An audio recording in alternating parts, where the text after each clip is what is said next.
I just recently released a video a couple days ago that was about how to pick the right paddle for you. Because I think one of the things when it comes to paddles, first of all, it's just extremely overwhelming because, I mean, look at this wall. This isn't even close to all the paddles that are in this house. Yeah, not even half. And I just think it's extremely overwhelming. And I was trying to think of a video.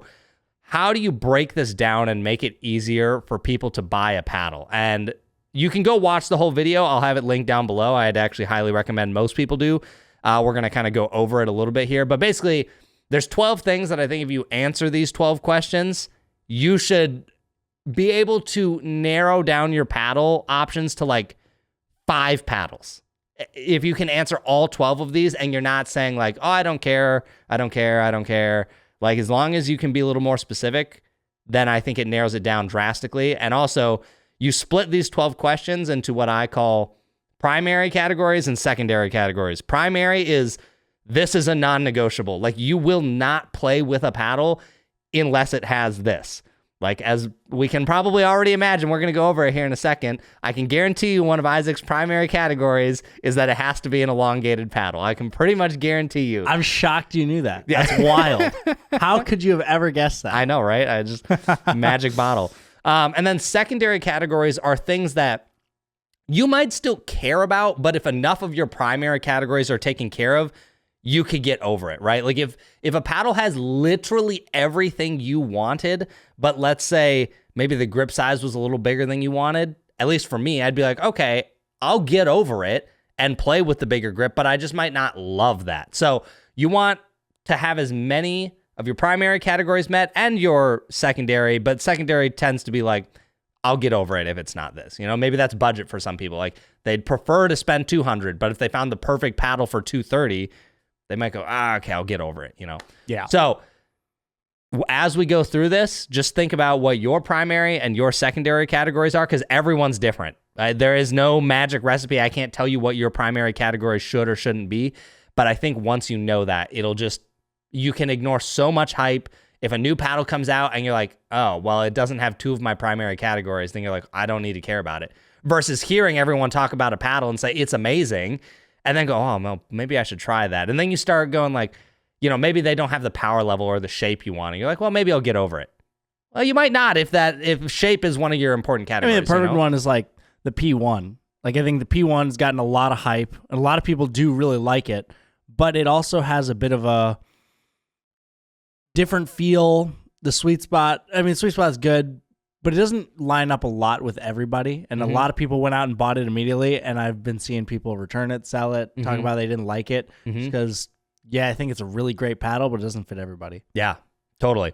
So I'll go over I'll just read off the 12 here and kind of maybe quickly summarize them. And then we'll kind of go into our list and we can kind of go back and forth on some stuff. Yeah.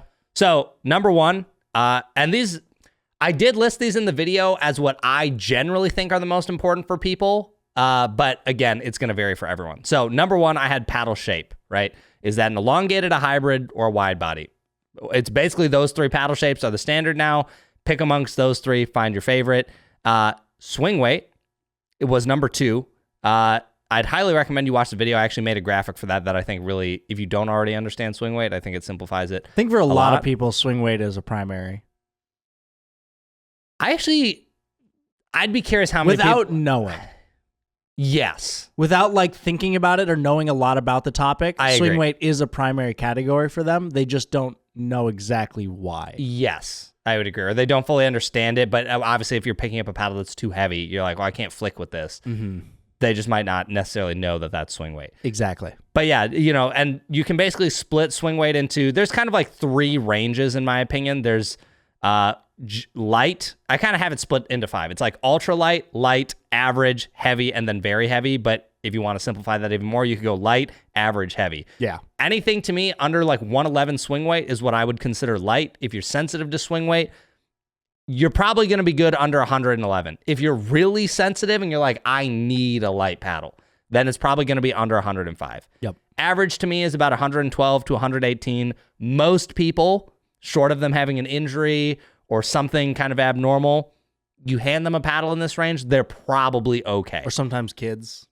And then once you go 118 and above, I would consider that to be the heavy, and then 126 and above, that's like very heavy. I would say unless you're, former like big tennis athlete or you're just very strong or bigger, you probably don't want something like that. There are going to be people who prefer it. Like you don't mind swing weights that large, but I would say generally speaking, that's too heavy for most people. Yep. I know a lot of pros, they'll have swing weights in that range, but also pros are pros for a reason. Most of us are not pros.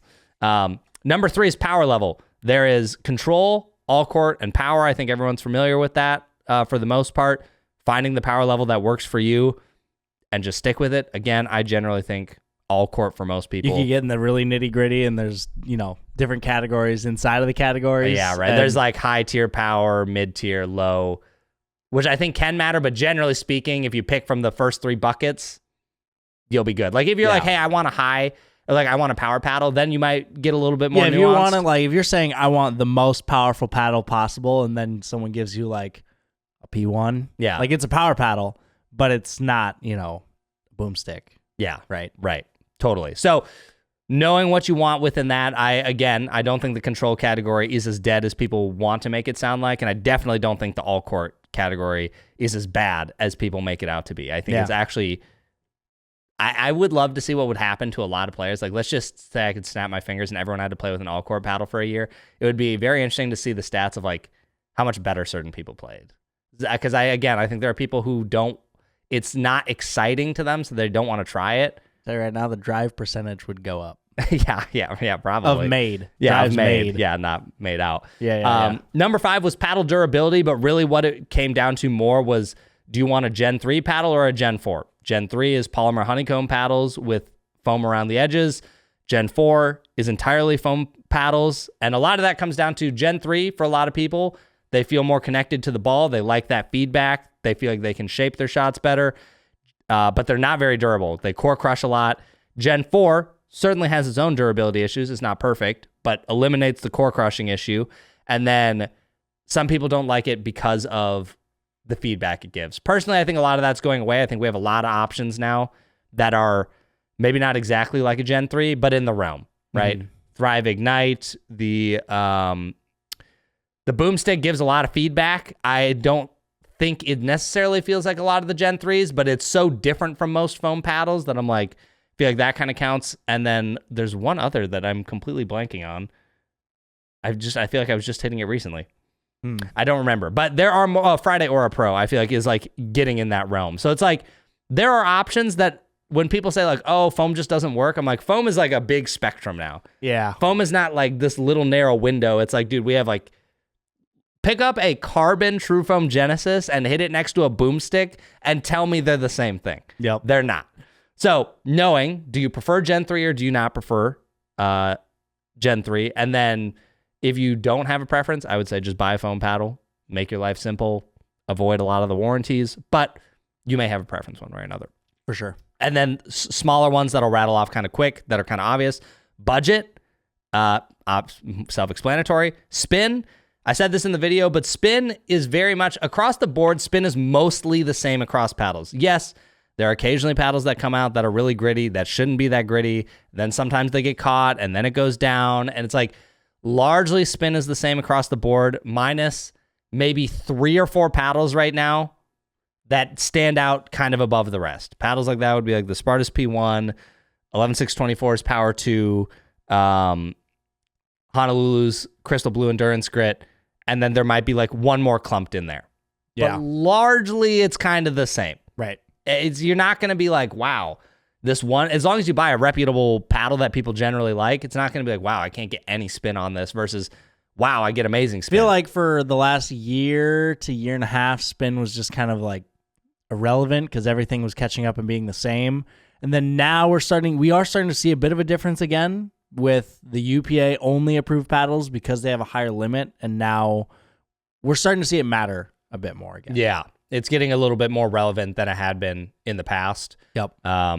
So yeah, spin. And then obviously we have the longer lasting textures. This is one thing I actually took out of the video because I thought it made it too long. In hindsight, I kind of wish I had kept it in, but it's mostly because there are becoming more and more options of longer lasting grit, but so many of them are currently untested and unproven.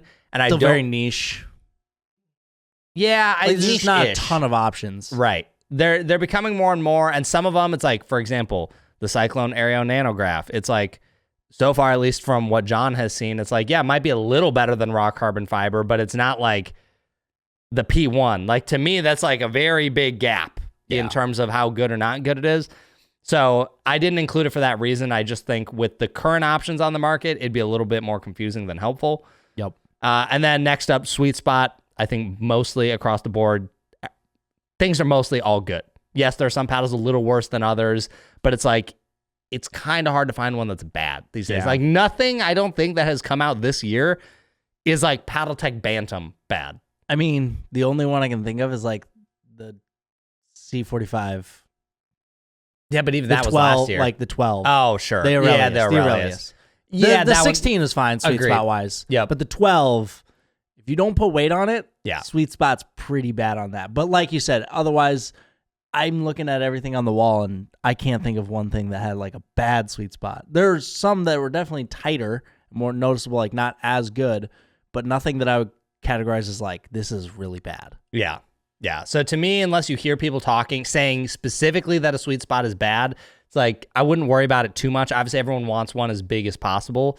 But mostly, I think they're all pretty good, especially if you add just a little bit of weight. Yep. If you're fine adding some weight, you'll be completely fine.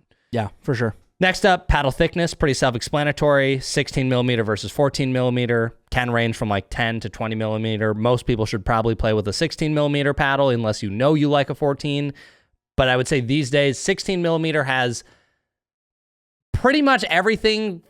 Like in the past, it was like 14 millimeters of power paddle, 16 millimeters more control. These days, that's like not true at all. It's like sometimes the 16 actually hits harder than the 14. Yep. But I think for most people, the extra forgiveness that a 16 gives is going to outweigh most benefits that you get from a 14, unless you're someone who's like, I just like, because it has a thinner grip, I like that it feels a little thinner through the air. But for the most part, 16 is better. Yeah. In my opinion. Next up, handle length. How long is the handle? Goes, from about 5 inches up to like 6 inches. Most paddles, and for most players, I would say between 5.25 and 5.5 inches. The really tricky thing with this category is, I'm not saying brands lie, but all brands measure differently. Yeah. And so you can't take one brand that says 5.5 and another that says 5.5 and think they're the same. Yeah. Because I guarantee a lot of them are different, or at least they will feel different depending on the taper of the throat of the paddle. It's going to be different. Some paddles might advertise 5.5, but it's going to feel more like you have the room of a 6-inch handle. Yeah. So unless you've either held the paddle in your hands or know somebody or have watched reviews, it's really hard to just read it at face value and compare it to others. I actually just had an idea. For handle lengths and videos that I might start incorporating. I'm not going to say it so people don't steal the idea, but I think I just randomly had a thought of at least how to like somewhat standardize this so that it's less confusing. That'd be nice. Okay, I might do that. I'm going to write that down later. Okay, so handle length. Obviously, do you have a two-handed backhand? Do you not have a two-handed backhand? If you don't, or you have like a ping pong grip, you don't need a long handle. 5.25 inches and below, fine. You do have a two-handed backhand. Depending on your hand size, 5.5 inches might be the minimum. Yeah. Not even necessarily hand size, which I think does matter, but how you grip the paddle. Mm-hmm. Some people like to stack their hands, and then they're fine hitting a two-way with a really short handle. Some people like me have to have it stacked like a typical tennis grip, in which case I also have bigger hands. Now I need a much longer handle to be comfortable. Totally. Because for me, I would say I can make a two-way work just fine on like 5.25 inch handles. Like I may not love it, but it's like, it's fine. I'll make it work. But some people like you, it's like you can't, that's not going to work. Yeah. So I think that's kind of important to know for you. And when you're going, if you don't know yet, if you can go to a facility and they just have paddles on the wall, if you're just like trying to figure out something like handle length, you could be like, hey, could you just like, let me see that paddle, put two hands on it and be like, oh, this feels good. What's the handle length on this? And then you kind of have a benchmark of like, I don't want it any less than this or more than this. Because one of the things I hear all the time is like, how am I supposed to know if I can't try paddles out? And the thing I always say is go to your friends and ask them, hey, could I just try your paddle for a couple points? Be respectful with it if you do that. Don't throw it. Don't hurt it. I would not do anything crazy while you have it. And then if you have pro shops, you could demo it there. Look at some of the paddles there. Like that is one of the better ways to do it. And then also there are places like Pickleball Central where you can buy it and then return it in, I believe you can use it and still return it. So that could be another option. But there are a lot of brands like Honolulu who aren't sold through there. So it's like with them, you're just kind of out of luck. Some of the more niche brands, little out of luck. But generally speaking, if you're new, there are options to try paddles. And then last two things, grip size. That's just how big the grip is. Do you want something that's more chunky and will feel bigger in your hand, or do you want it to be thinner? There, basically, it comes down to like two options. There's 4.25 inches, and then there's 4 1/8. It's all personal preference. I personally prefer 4 1/8. Can I kind of all be adjusted? You can add more overgrips, make it bigger. You can take the original grip off, slim it down. It can be adjusted. It can be adjusted a little bit. Generally speaking, I think it's a little easier if it starts smaller and you can build it up, and it's a little harder to slim it down, but you can do it. There are ways. And then last but not least, number 12 would be certification. Is it USAP approved? Is it UPA approved? Is it dual certified? For, again, 99.99% of you listening to this, USAP is going to be just fine. Yeah. Like if it needs to be a UPAA paddle, you probably already know that. That would be juniors playing on the PPA tour. That's pros playing on the PPA tour, qualifiers. But otherwise, USAP paddles are pretty much accepted literally everywhere in the country except the divisions I just mentioned. Or challengers. But so it's basically like anything related to pro at the PPA. You just can't use it. Yep. Use a USAP approved paddle. And then UPAA, depending on your local tournaments, they may or may not allow it. So that's why I just say, look, if you buy a USAP approved paddle, that's all you need to know right now. However, if you play tournaments, you're going to want to learn about those different certifications because it may impact you depending on what you play. For sure. So that's the list of 12 things. I know it's kind of a lot, but I really think if you just write these down as a player and learn what your preferences are for these things and you have an answer, it will seriously knock out so many options. You could go on my website, use the database. You can filter by almost everything in this list. I think the only thing you might not be able to filter for, the two things are sweet spot, because that's hard to quantify. Yep. And two, paddle feel, that is quantifiable. It's just a lot of work to get that in the database. But then you can filter by almost everything. Yeah. And it will help a lot. It slims it down, and it's worked really well for a lot of people. Pretty much everyone who we know that's taken it, the paddle they currently play with is what shows up. Yeah. So for the paddle finder quiz. Yeah. Yep. And then paddle database will be a little easier to filter some of these exact things. So now that we kind of know the list, let's just go over what our primary and secondaries are. You can go first. Basically primaries, because then everything else is a secondary. Yeah. So I mean, obviously, the number one most. Hang on, let me see if I can just guess yours, because I think I can guess all of yours. Yep. I think it's going to be. Okay, paddle shape is obviously one of them. I was already putting my finger, but you got that one. Handle length, I think, is another one. Yep. I think that paddle thickness is one of them. No. You will only play 16s. That one is more of a secondary. I've played 14s, and there are some that I like. I definitely prefer them, but if somebody makes a really good 14, I would use it. I mean, I used a Genesis for a while in tournaments. Yeah, it's like the only 14 millimeter you've ever played with. I played a Challenger with a Waves. I played, I didn't love the shift, but if I was forced to use it, I wouldn't be that upset. So I don't know. The thickness like flip-flops between primary and secondary. It's like on an edge. How many primaries do you have? Let me look through. 1, 2, and 4. Okay, well then my only other guesses for the last two would be Gen 3 or Gen 4 and then certification. Nope.